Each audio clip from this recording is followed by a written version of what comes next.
مجاہدے تفصیلی میں دو قسم کا میں نے بتایا تھا، ایک اجمالی اور ایک تفصیلی۔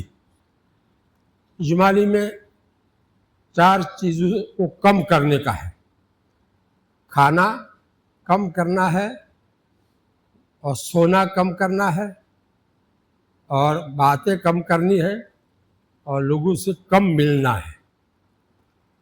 یہ اس کو مجاہدہ اجمالی کہتے ہیں۔ اس کے ذریعے سے استعداد پیدا ہوتی ہے مجاہدہ تفصیلی کرنے کی۔ تفصیلی مجاہدہ کی معنی ہے اپنے نفس کی مخالفت کرنا۔ نفس ہی ہم کو اللہ تعالیٰ سے دور کرنا چاہتا ہے، گناہوں میں لے جانا چاہتا ہے۔ تو نفس کو قابو میں لانے کے لیے گناہ اس کی طرف ہمیں لے جاوے، اس کی بات ہم نہ مانیں، اس کا مقابلہ کریں، اس کے لیے تفصیلی مجاہدہ اصل ہے۔ اور تفصیلی مجاہدے کی استعداد جو پیدا ہوتی ہے وہ 4 چیزوں کو کم کرنے کی وجہ سے استعداد پیدا ہوتی ہے۔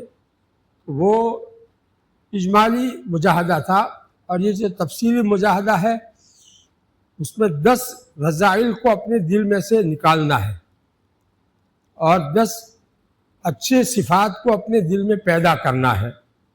یہ خلاصہ ہے تفصیلی مجاہدے کا۔ نفس کو جو ہے اللہ تعالیٰ کی مرضی کے مطابق چلانے کے لیے یہ تفصیلی مجاہدہ بہت اہمیت رکھتا ہے۔ اس میں 10 چیزیں رذائل کی جو تھی وہ تو میں نے سمجھا دی تھی پہلے۔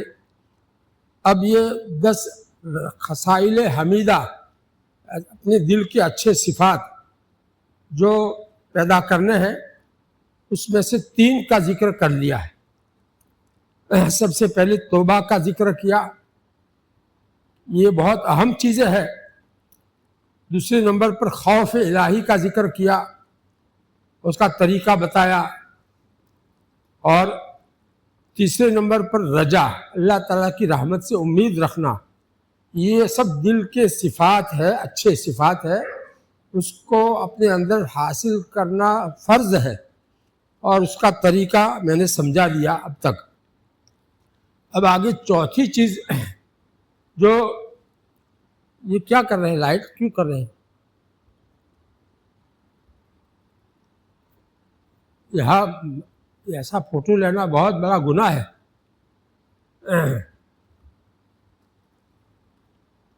اللہ تعالیٰ ہم کو جو ہے توفیق دے، مسجد میں آ کر کے آدمی گناہ کرے۔ یہاں خانقاہ میں گناہ کرنے کے لیے آتے ہیں کیا؟ لائٹ جلی، میرے آنکھوں پر پڑی، تب پتہ چلا کہ کچھ ہو رہا ہے، اور موبائل ہے بڑا، یہ کیا ہوا؟ فوٹو لینا ہوا؟ یہ تو حرام ہے۔ قیامت کے دن سب سے زیادہ سخت عذاب ان لوگوں کو دیا جائے گا جو فوٹو لیتے ہیں۔ اشد الناس عذابا یوم القیامت المصورون، یہ حدیث کے الفاظ ہیں کہ فوٹو کھینچنے والے قیامت کے دن سب سے زیادہ سخت عذاب میں اللہ تعالیٰ ان کو رکھے گا۔ اور اس کی وجہ کیا ہے؟ کہ یہ اللہ کا مقابلہ کر رہے ہیں کہ اللہ آپ نے انسان کو بنایا، ہم بھی جو ہے دیکھو اس کا فوٹو، اس کی نقل اتار رہے ہیں۔ تو اللہ تعالیٰ قیامت کے دن ایسے لوگوں کو کہیں گے، اچھا تو نے ہمارے مقابلے میں ایسا لیا تھا، تب اس پہ جان ڈال۔ اب جان تو ڈال نہیں سکے گا، فرشتے ماریں گے، اس کو پٹائی کریں گے، ڈال جان، تو میرا مقابلہ کر رہا تھا، ڈال جان۔ وہ ڈال نہیں سکے گا، فرشتے ماریں گے، پٹائی کریں گے۔ اشد الناس عذابا یوم القیامت المصورون، یہ حدیث کے الفاظ ہیں، سن لو۔ چاہے دنیا میں جہاں کہیں بھی لوگ ایسے فوٹو لیتے ہو، ہمیں اس سے کوئی مطلب نہیں، وہ گناہ ہے، یہ حدیث کے الفاظ ہے۔ اس لیے اس سے اپنے آپ کو بچاؤ۔ جاندار کا فوٹو لینا اور اس کو دیکھنا اور اس کو رکھنا سب حرام ہے۔ اس کو دیکھنا بھی جائز نہیں ہے، اس کو رکھنا بھی جائز نہیں۔ مجبوری کے احکام الگ ہے. حج کرنے کے لیے ہم کو فوٹو نکالنا پڑتا ہے، وہ ایک مجبوری کا درجہ ہے. اور کیا مجبوری ہے؟ تو صبر کی بات آج بیان کرنی ہے. جو چوتھی چیز ہے دل کے اچھے صفات میں سے. صبر کا مفہوم کیا ہے؟ ہماری زبان میں تو صبر ہم اس کو سمجھتے ہیں کہ کوئی مصیبت آ جاوے تو اس پر صبر کرو بھائی. کسی کا گھر میں انتقال ہو گیا تو کہتے ہیں بھی صبر کرو، اسی کو ہم صبر سمجھتے ہیں. ہاں، قرآن میں صبر کا لفظ جو استعمال ہوا ہے، جس کی بڑی فضیلت آئی ہے، اس کا مفہوم بہت بہت وسیع ہے. اس میں طرح طرح کے صبر داخل ہے. چاہے کوئی مصیبت آئی ہو اس کے اوپر صبر کرنا، وہ بھی اس میں داخل ہے. گناہوں سے اپنے آپ کو بچانا، یہ بھی صبر ہے. اللہ تعالیٰ کی عبادت کے اوپر اپنے آپ کو جمانا، یہ بھی صبر ہے. تو صبر کے بہت سے موقع الگ الگ ہے، ان سب کے لیے صبر کا لفظ قرآن میں استعمال ہوا ہے. اور اس کی فضیلت میں اللہ تعالیٰ کیا فرماتے ہیں؟ انما یوفی الصابرون اجرہم بغیر حساب، کہ صبر کرنے والوں کو ان کا اجر اللہ تعالیٰ بغیر حساب کے، کوئی حساب نہ ہو اس کا، اتنا اجر ان کو عطا فرمائیں گے. دوسرے جو نیک کام ہے اس کے بارے میں تو اس کا 10 گنا کم سے کم، اور زیادہ سے زیادہ 700 گنا، بلکہ اس سے بھی زیادہ اللہ تعالیٰ ثواب عطا فرمائیں گے. لیکن صبر کے بارے میں تو 700 گنا کی کوئی قید نہیں ہے، بلکہ کوئی حساب ہی نہیں، اتنا زیادہ اس کا اللہ تعالیٰ ثواب دیں گے. اس لیے صبر کی صفت اپنے اندر پیدا کرنا، سب سے پہلے صبر کا مفہوم اور صبر کے موقع کیا کیا ہوتے ہیں اس کو میں سمجھانا چاہتا ہوں. اس چھوٹی سی کتاب میں جو آپ لوگوں کے ہاتھ میں گجراتی میں آئی ہوئی ہے، اسی کے اندر یہ باب نمبر 16 ہے، اس میں صبر اور اس کا طریقہ عنوان ہے. اس کو میں پڑھ کر سمجھانا چاہتا ہوں، غور سے سنیے. نفس کو دین کی بات پر پابند رکھنا اور دین کے خلاف اس سے کوئی کام نہ ہونے دینا، اس کو صبر کہتے ہیں. صبر کس کو کہتے ہیں؟ دین کی باتوں پر پابندی سے عمل کرنا، جس کو ہم استقامت بھی کہتے ہیں. بھئی استقامت نہیں ہوتی، میں کام تو نہیں کر لیتا ہوں لیکن پھر چھوٹ جاتا ہے. تو کہتے ہیں دین کے کاموں پر آدمی جم کر کے عمل کرے اور دین کے خلاف کوئی کام نہ ہونے دے اپنے سے، تو اس کا نام کیا ہے؟ صبر. اب یہ معنی ہم لوگ صبر کے نہیں جانتے، ہم تو کوئی مصیبت آوے اس پر ہی صبر کرنے کو صبر سمجھتے ہیں. اور اس صبر کے کئی موقع ہیں. اب اس کے موقع الگ الگ جو بتاتے ہیں اس سے آپ کو پتا چلے گا کہ اوہو صبر کا مطلب یہ جو ہے کتنا وسیع ہے. ایک موقع تو یہ ہے کہ آدمی اچھی حالت میں ہو، اللہ تعالیٰ نے خوب مال دیا ہو، اچھی تندرستی دی ہو، عزت دی ہو، اور اس کو اللہ تعالیٰ نے اولاد دی ہو، گھر بھی اچھا ہو، گاڑی بھی اچھی ہو، ساری سہولتیں اللہ تعالیٰ نے اس کو دے رکھی ہو. اس وقت صبر کس چیز؟ اس وقت صبر یہ ہے کہ اس کا دماغ خراب نہ ہو جاوے کہ میں بہت بڑا ہوں، اتنا بنگلے والا ہوں، ایسی بڑی گاڑی لے کر پھرتا ہوں، یہ دوسروں کو حقیر سمجھنے لگے تو یہ بے صبری ہو کہلائے گی. اپنے کو بڑا سمجھ لینا، اس کی وجہ سے یہ کیا کہلائے گی؟ بے صبری. یہ بے صبر آدمی ہے. یعنی اس وقت جو دین پر رہنا چاہیے وہ دین پر نہیں رہا. اس وقت دین کیا تھا؟ اس کے لیے اللہ کا شکر ادا کرتا اور غریبوں کو حقیر نہ سمجھتا، ان کے اوپر نرمی ہمدردی کرتا. یہ اس وقت تک کہ مال اللہ تعالیٰ نے دیا ہے تو غریبوں کو کی مدد کرے. ان کو حقیر سمجھے گا تو اس کا مطلب یہ ہے کہ یہ ناقدرہ ہے, اللہ تعالیٰ کی نعمت کی ناشکری کر رہا ہے. تو اس وقت کا صبر کیا ہے؟ اس پہ لکھا ہے کہ اس وقت کا صبر یہ ہے کہ دماغ خراب نہ ہو, خدا تعالیٰ کو بھول نہ جاوے. مال کی فراوانی میں آدمی خدا تعالیٰ کو بھول جاتا ہے, اسراف, فضول خرچی اور پتہ نہیں کیا کیا نام کے لیے آدمی خرچہ کر ڈالتا ہے. تو یہ نہ ہو, اس سے اپنے آپ کو بچانا یہ صبر ہے اس وقت کا. غریبوں کو حقیر نہ سمجھے, ان کے ساتھ نرمی اور احسان کرتا رہے. یہ اچھی حالت اللہ تعالیٰ نے دی ہے, تو اس وقت کا صبر یہ ہے. دوسرا موقع کیا ہے؟ عبادت کا ہے. عبادت ہم کرتے ہیں, نماز پڑھتے ہیں, اس میں بھی صبر کی ضرورت پڑتی ہے کہ دماغ کو اللہ کی طرف متوجہ رکھنے میں زور پڑے گا. یہ برداشت کرنا پڑے گا, یہ تکلیف برداشت کرنی پڑے گی. آدمی نماز کی پابندی کرے, تکبیر اولیٰ کا اہتمام کرے, اس کے لیے اس کو اپنے آپ کو پابند بنانا پڑے گا.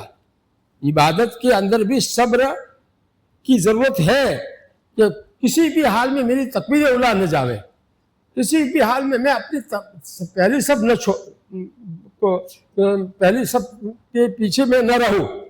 ایسی لالچ آدمی کے دل میں ایسی زبردست ہو کہ اس کے لیے آدمی اپنے آپ کو تیار رکھے, پہلے سے ساری چیزوں سے فارغ ہو کر تیار رکھے. بہت سے اللہ کے بندے مسجد میں پہلے سے آ جاتے ہیں, پھر اس کے بعد اذان ہوتی ہے. تو یہ کیا ہے؟ عبادت کے اوپر جم جانا, عبادت کو اہتمام سے ادا کرنا. اس کے لیے بھی اپنے نفس کے خلاف کرنا پڑے گا اور نفس کا مقابلہ کرنا پڑے گا. اچھی سے اچھی نماز پڑھنے کے لیے نفس کا مقابلہ کرنا پڑے گا. تو یہ ہے عبادت کے وقت کا صبر. فرماتے ہیں دوسرا موقع عبادت کا ہے کہ اس وقت نفس سستی کرتا ہے.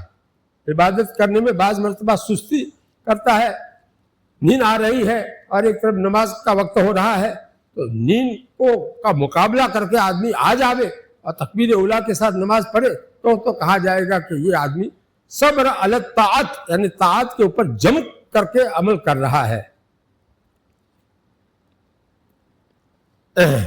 جیسے نماز کے لیے اٹھنے میں یا نیند سے اٹھنے میں یا نفس کنجوسی کرتا ہے, زکوٰۃ پوری نہیں نکالتا ہے, غریبوں کی مدد جو کرنا چاہیے زکوٰۃ کے علاوہ نہیں کرتا ہے, تو یہ عبادت کے موقع پر جو صبر کی ضرورت ہے اس میں تین موقع پر صبر کرنا پڑتا ہے عبادت کے لیے. عبادت سے پہلے بھی, عبادت کے درمیان میں بھی اور عبادت کے بعد میں بھی.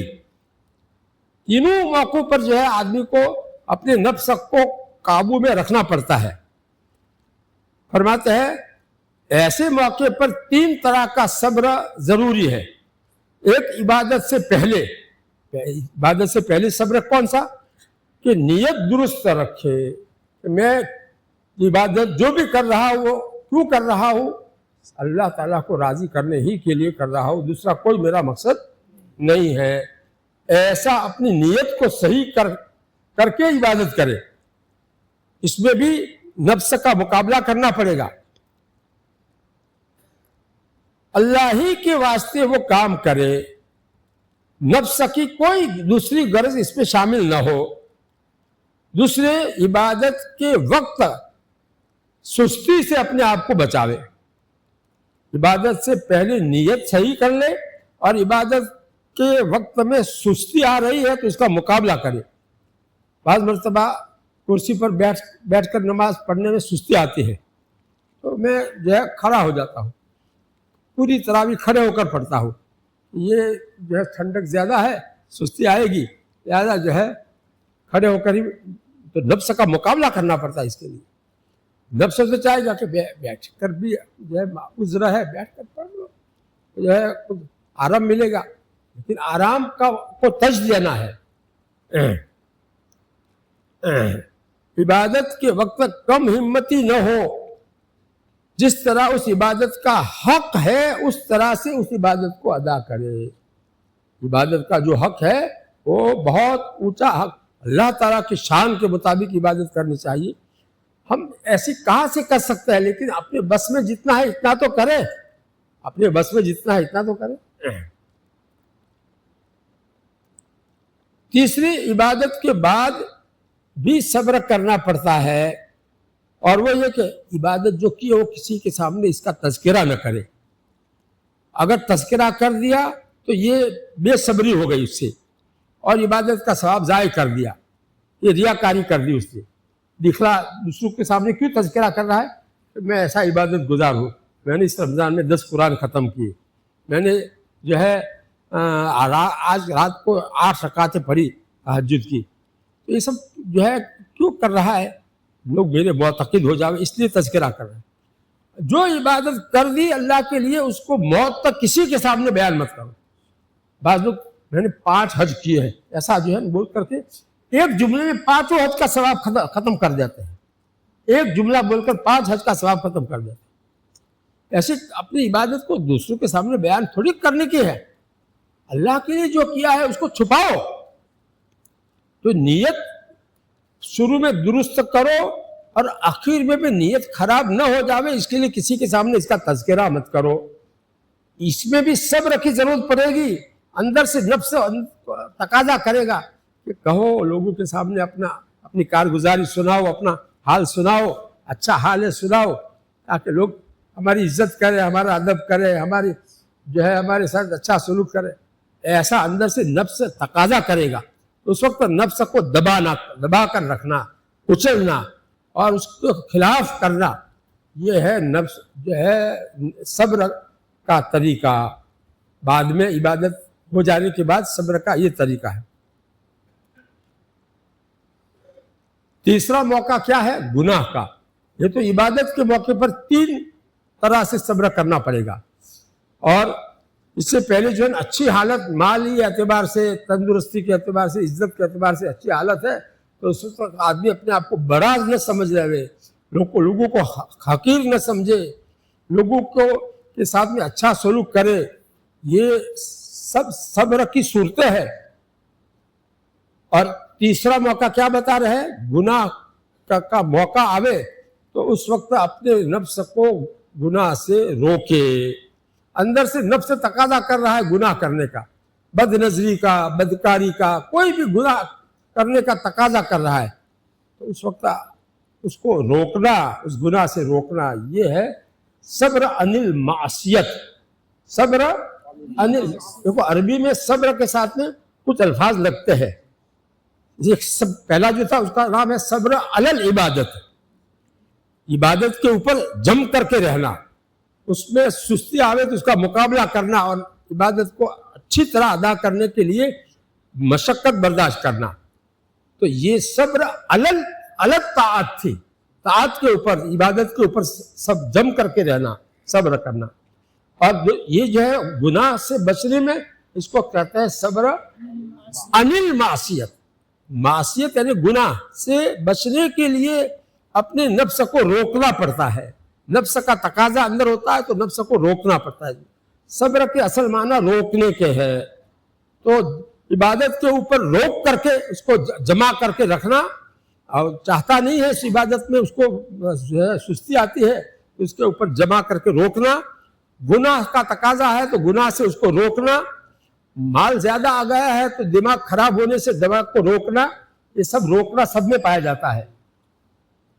اسی طرح ایک موقع، چوتھا موقع کیا ہے؟ کوئی مخلوق اس کو تکلیف پہنچاوے، اس کو برا بھلا کہے، اس کی آبرو گراوے، اس کو ذلیل کرے۔ اب ایسے موقع پر اندر سے نفس اچھلتا ہے کہ یہ مجھے ذلیل کیوں کرتا ہے، یہ مجھے کیوں تکلیف دیتا ہے، تو اس سے انتقام لینے کے لیے آدمی تیار ہو جاتا ہے، بدلہ لینے کے لیے۔ تو اس وقت کا صبر یہ ہے کہ بدلہ نہ لے، خاموش ہو جاوے. یہ بہت بھاری کام ہے.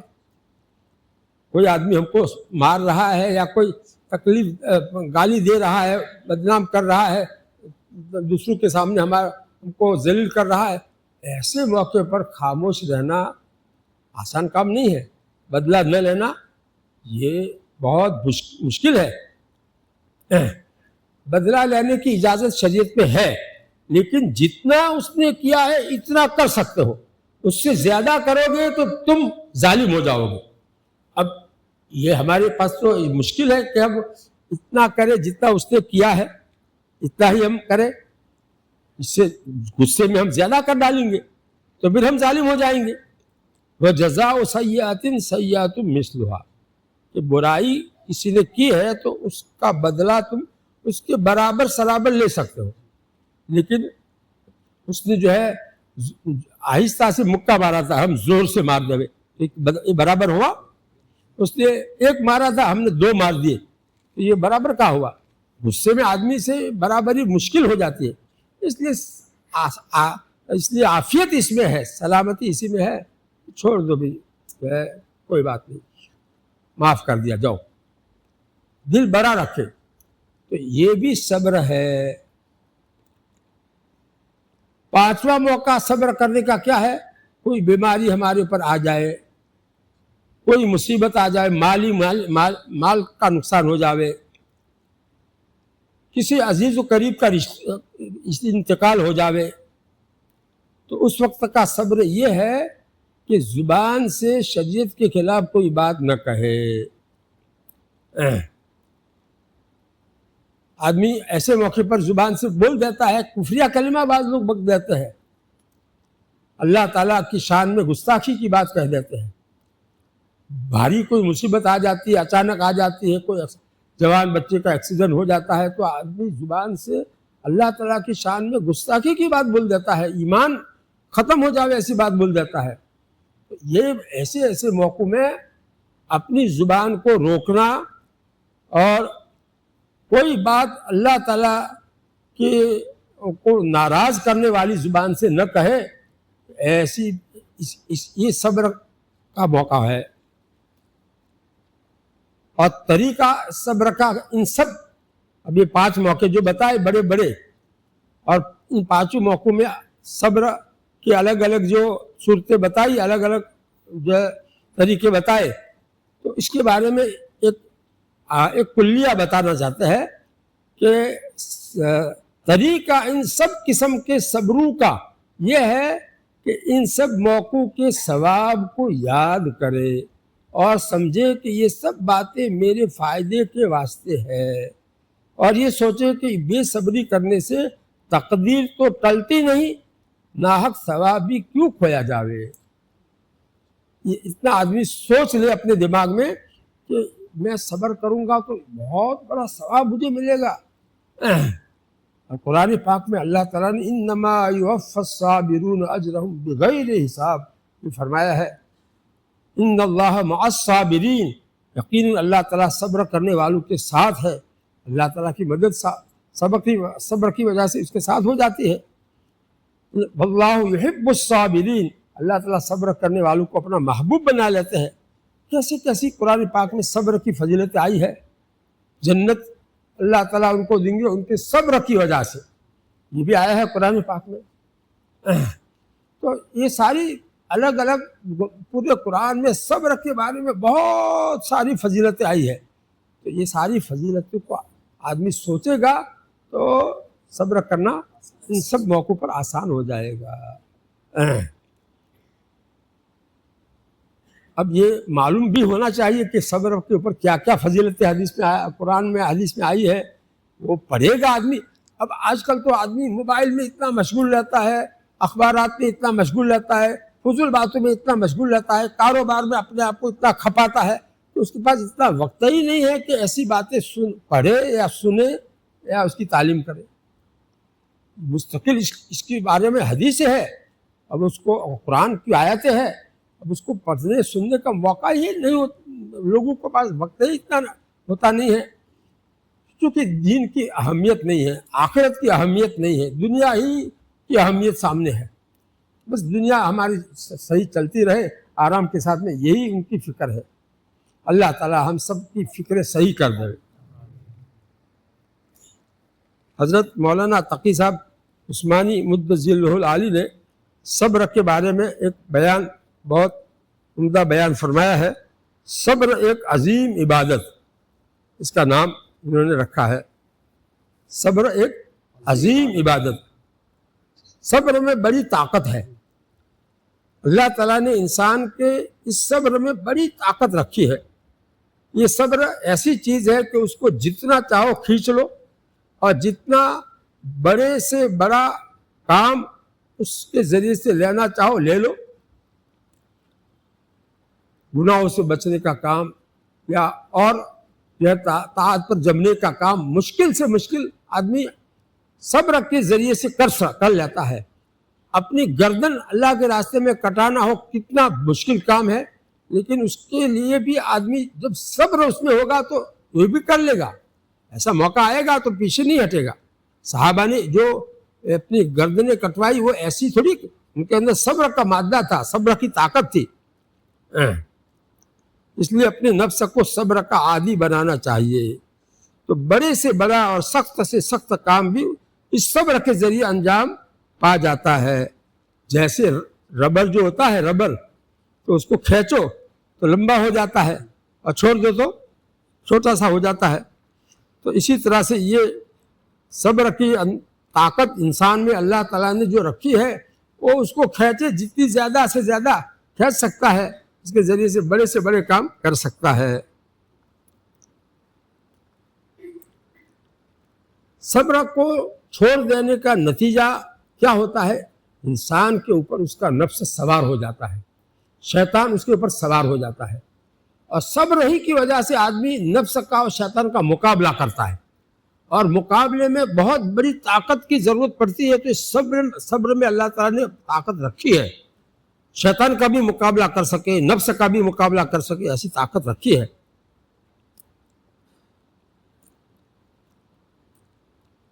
صبر کرتے ہوئے نفس کے سامنے ڈٹ جاؤ، نفس کے سامنے ڈٹ جاؤ۔ جب یہ تہیہ کر لیا کہ اللہ جل شانہ نے مجھے صبر کی طاقت دی ہے اور اس نفس اور شیطان کا مقابلہ میں کر سکتا ہوں، خواہ کچھ بھی ہو جاوے میں یہ گناہ نہیں کروں گا، اس گناہ سے میں بچوں گا، ایسا آدمی پکا ارادہ کر لے تو نفس کی کچھ بھی چلے گی نہیں اس کے سامنے، شیطان کی اس کے سامنے نہیں چلے گی۔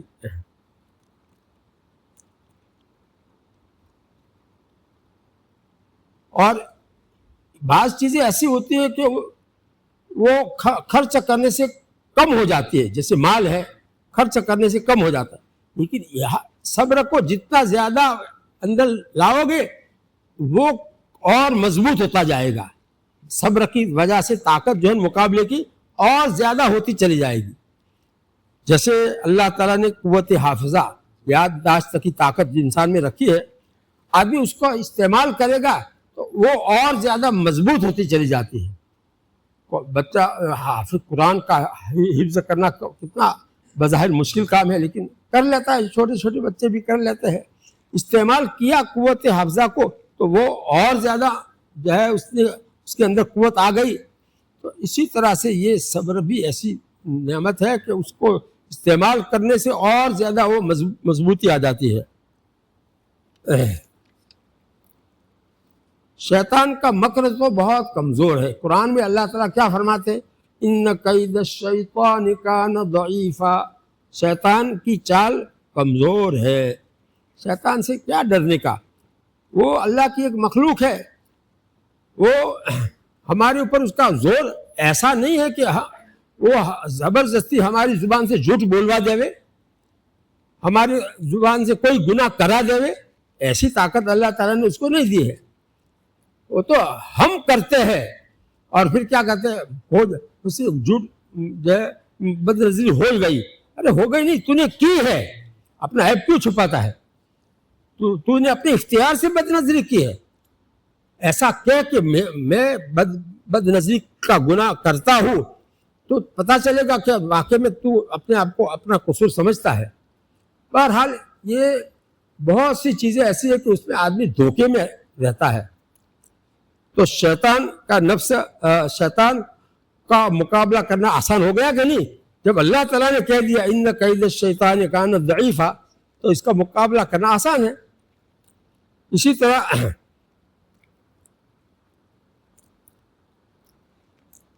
موت کے وقت بھی ہمیں صبر کرنے کی ضرورت پڑتی ہے۔ موت کے وقت صبر سے کام لو، ایک عنوان ہے۔ کسی کا انتقال ہو جاوے گھر میں سے، تو اس وقت بھی ہمیں صبر سے کام لینا پڑے گا کہ اللہ تعالیٰ نے یہ ہمیں نعمت دی تھی، چاہے اپنا بیٹا ہو، بیوی ہو، ماں ہو، باپ ہو، بھائی ہو، تو یہ اللہ کی دی ہوئی نعمت تھی، اللہ تعالیٰ نے لے لی۔ اللہ تعالیٰ مالک ہے، ہم جو ہے ہمارے اندر تندرستی اللہ تعالیٰ نے دی ہے، اگر وہ نکال کر کے اس کی جگہ بیماری پیدا کرے تو اللہ تعالیٰ کے فیصلے پر آدمی کو راضی رہنا چاہیے، نہ کہ شکوہ شکایت کرے۔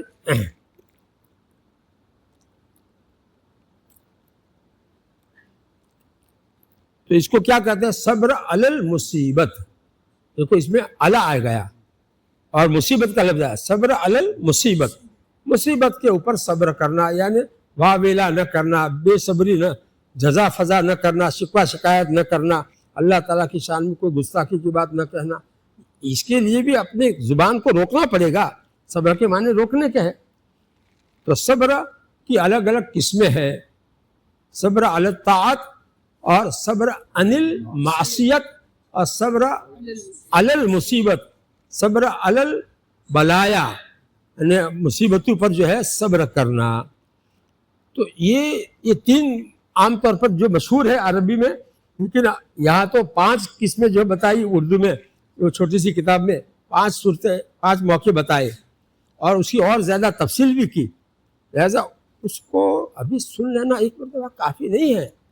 اس کو، اس کتاب کو گجراتی میں جو زیادہ مقدار میں چھپائی ہے مدرسے والوں نے، آپ نے جس کے پاس نہ ہو اپنے پاس رکھے جیب کے اندر، اور تعویذ بنا کر کے تعویذ کی طرح رکھے اس کو، کبھی بھی اپنے پاس سے جدا نہ ہو، اور اس کو وقتاً فوقتاً پڑھتا رہے، دیکھتا رہے، سمجھتا رہے، اپنے اوپر منطبق کرتا رہے کہ میرے اندر اس میں سے کون کون سے رذائل ابھی کمزور نہیں پڑے ہیں اور کون کون سے خصال حمیدہ بھی باقی ہے میرے اندر پیدا کرنے کے۔ اس کا جائزہ لیتا رہے، اس کا احتساب اپنا کرتا رہے گا، تو مدتوں کے بعد یہ چیزیں قابو میں آتی ہیں۔ جو گناہوں کی جڑیں ہیں یہ دل کے اندر، ان جڑوں کو قابو میں لانے کے لیے کیا کرنا پڑے گا؟ مدتوں تک اس کے پیچھے پڑنا پڑے گا۔ صرف رمضان کا 1 مہینہ اس کے پیچھے پڑنا کافی نہیں ہے، بلکہ 12 مہینے اس کے پیچھے لگا رہنا پڑے گا، اپنے آپ کو بچانا پڑے گا گناہوں سے، اور اللہ تعالیٰ کی جو ہے نعمتوں کے اوپر جو نعمتیں کی وجہ سے آدمی اپنے کو بڑا سمجھنے لگ جاوے تو یہ کیا ہوئی؟ بے صبری ہو گئی۔ اللہ تعالیٰ ہم سب کو صحیح دین کی صحیح فہم عطا فرمائے۔ یہ ایسا مضمون ہے باریک کہ اس کو تھوڑے وقت میں آپ کو سمجھا بھی نہیں سکتا ہوں، تھوڑا سا اس میں سے بتا لیتا ہوں آدھے گھنٹے میں، اور کیا ہو سکتا ہے۔ اللہ تعالیٰ اس کا مطالعہ کرنے کی، بزرگوں کی باتیں پڑھنے کی ہم سب کو توفیق عطا فرمائے۔ اس میں ایک عنوان لکھا ہے، ہر وقت صبر مطلوب ہے۔ مثلا اس وقت ہم یہاں بیٹھے ہیں اور ہمارا سانس عافیت سے چل رہا ہے، جو ہے اندر سے سانس ہم لے رہے ہیں، اس پر کہو الحمدللہ۔ اگر یہ سانس نہ چلتا بلکہ رک جاتا تو ہماری قیامت آ جاتی، موت آ جاتی۔ تو یہ اللہ تعالیٰ کی ایک نعمت کے اوپر ہمیں شکر ادا کرنا چاہیے۔ تو یہ غفلت میں بے صبری بن کر کے ہم بیٹھے رہتے ہیں، اس کا نام ہے گویا اللہ کی اس نعمت کے اوپر ہم ناشکرے بن کر بیٹھے رہے۔ زبان سے شکر ادا کرنا چاہیے کہ اللہ آپ ہی نے سانس میرا جاری رکھا ہے اور مجھے موت سے بچا کر کے زندگی باقی رکھی ہے، یہ آپ ہی کا فضل ہے۔ آپ جب چاہیں گے میرا سانس روک دیں گے، میں ایک مرتبہ اللہ کا لفظ نہیں بول سکوں گا۔ اس لیے سانس چلنے پر اللہ تعالیٰ کا شکر ادا کرو اسی طرح ہماری آنکھیں دیکھ رہی ہے، بینائی موجود ہے، یہ اللہ تعالیٰ کی عظیم نعمت ہے۔ اللہ تعالیٰ جب چاہے بینائی کو ختم کر دے، بعض لوگوں کو نابینا کر دیتے ہیں، تو اللہ تعالیٰ ہم کو بھی کر سکتے ہیں۔ تو اس نعمت کے باقی رہنے کے اوپر بھی اللہ تعالیٰ کا ہمیں شکر ادا کرنا چاہیے۔ اگر نہیں کریں گے، ایسے ہی بیٹھے رہیں گے، تو یہ مطلب ہوا کہ ہم بے صبرے ہیں، اس نعمت کا حق ادا نہیں کر رہے۔ لہذا مطالبہ یہ ہے کہ اس نعمت پر اللہ تعالیٰ کا شکر ادا کرو۔ اگر گرمی لگ رہی ہے، یہ تھوڑی سی تکلیف ہے، لائٹ چلی جاوے، آدمی کو گرمی لگے، تو اس وقت آدمی یہ سوچے کہ یہ تھوڑی تکلیف ہے، اب مطالبہ یہ ہے کہ اس پر بھی صبر کرو۔ اللہ تعالیٰ کی طرف سے یہ چیز آئی ہے کہ لائٹ چلی گئی ہے، تو اس وقت آدمی کو گرمی لگ رہی ہو، تو گرمی کے اوپر کیا کرنا چاہیے؟ صبر کرنا چاہیے۔ انا للہ و انا الیہ راجعون پڑھنا چاہیے۔ لائٹ چلی جاوے تو اللہ کے نبی صلی اللہ علیہ وسلم چراغ گل ہو جانے پر کیا پڑھا؟ آپ نے کیا پڑھا تھا؟ انا للہ و انا الیہ راجعون۔ حالانکہ چراغ گل ہو گیا تھا، تو اندھیرا ہو گیا، تو روشنی سے جو فائدہ ہو رہا تھا وہ ختم ہو گیا۔ اس پر بھی معلوم ہے کہ چھوٹی مصیبت پہ بھی انا للہ پڑھنا ہے۔ ایسا نہیں کہ بڑی مصیبت کے اوپر ہی انا للہ ہم پڑھیں، چھوٹی مصیبتوں پر بھی انا للہ پڑھنا ثابت ہے اللہ کے نبی صلی اللہ علیہ وسلم سے۔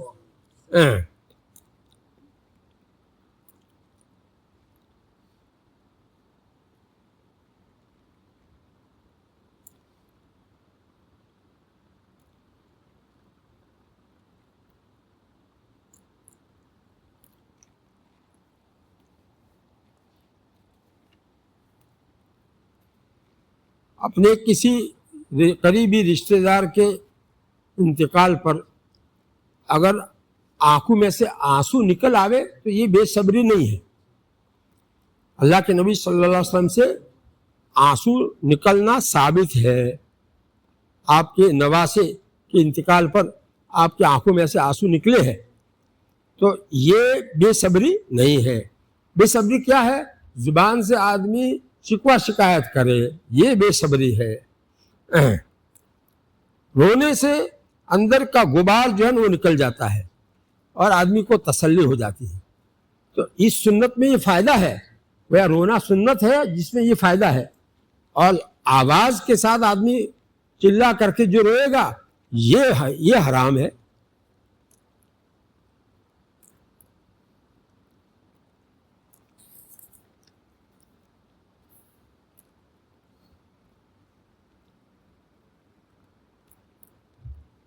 بہت سے دنیا میں ایسے واقعات پیش آتے ہیں کہ آدمی اس کو سمجھ نہیں سکتا ہے کہ ایسا کیوں ہو رہا ہے۔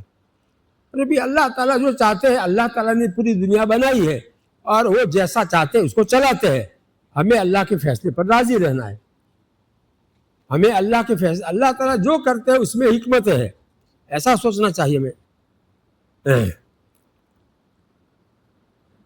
یہ بہت پہلے کا واعظ ہے، جس وقت افغانستان پر حملہ ہوا تھا، شروع میں، آج سے پتہ نہیں کتنے سال ہو گئے، اس وقت کا اس میں تذکرہ کر رہے ہیں کہ یہ اللہ کی مرضی سے ہو رہا ہے، اس میں بھی ہمیں اللہ کے فیصلے پر راضی رہنا چاہیے۔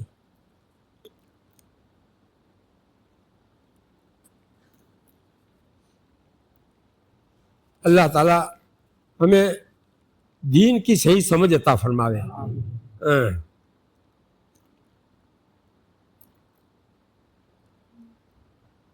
دنیا مومن کے لیے کیا ہے؟ قید خانہ ہے۔ الدنیا سجن المؤمن، یہ حدیث ہے۔ کامل ایمان والا جو ہوگا وہ اس دنیا کے اندر پابند رہے گا اللہ تعالیٰ کے احکامات کا۔ جیسے قیدی جو جیل خانے میں ہوتا ہے وہ وہاں کے احکام کا پابند رہتا ہے اور اس کا دل وہاں نہیں لگتا ہے، تو اسی طرح مومن کا دل دنیا میں نہیں لگنا چاہیے، وہ تو آخرت کی فکر میں ہی رہے، آخرت کی تیاری میں تیار رہے۔ بہرحال تکلیفیں تو آئے گی، اس لیے کہ یہ قید خانے میں ہم ہیں۔ دنیا کیا ہے؟ مومن کا قید خانہ ہے، لہذا تکلیفیں آئے اس پر ہمیں صبر کرنا ہے، اللہ تعالیٰ کے فیصلے پر راضی رہنا ہے۔ وآخر دعوانا ان الحمد للہ رب العالمین۔